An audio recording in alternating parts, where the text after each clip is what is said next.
હું છું માનસી। મહત્વપૂર્ણ સમાચારની સાથે કરીશું શરૂઆત। જે સમાચાર હાલમાં સામે આવી રહ્યા છે, જામનગરના ધ્રોલના લતીપર ગામે ગમખ્વાર અકસ્માતની અંદર 3 લોકોના મૃત્યુ થયા છે। કાર પલટી જતા અકસ્માતની ઘટના બની હતી અને કારમાં સવાર 5માંથી 3 લોકોના ઘટના સ્થળે જ મોત થયા છે। 2 લોકો ઇજાગ્રસ્ત થતા તેમને સારવાર અર્થે હોસ્પિટલ ખસેડવામાં આવ્યા છે। મૃતક 3 લોકો કે જે જામનગરના રહેવાસી છે।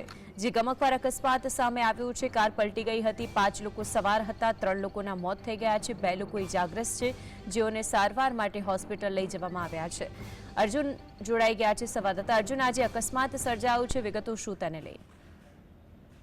માનસી, જામનગરના જે ધ્રોલ તાલુકાના લતીપર અને ગોકુળપર વચ્ચેનો જે રસ્તો છે, ત્યાં ગત મોડી રાત્રે એક કાર પલટી જતા 3 યુવાનોના મોત થયા છે અને કારમાં સવાર અન્ય 2 વ્યક્તિઓ કે જેમને ઈજા પહોંચતા તેમને સારવાર માટે જીજી હોસ્પિટલમાં ખસેડવામાં આવ્યા છે। પોલીસમાં જાહેર થયેલી વિગતો અનુસાર જે એક 4 વ્હીલ જે એક છે કાર છે, તેમાં એક કારના જે ધ્રોલ તાલુકાના લતીપર અને ગોકુળપર વચ્ચેના માર્ગ પરથી પસાર થઈ હતી, ત્યારે કાર ચાલકે વાહન પરથી જે છે તે કાબુ ગુમાવ્યો હતો અને સ્ટેરિંગ પરથી કાબુ ગુમાવતા જે કાર જે છે તે પલટી ખાઈ ગઈ હતી।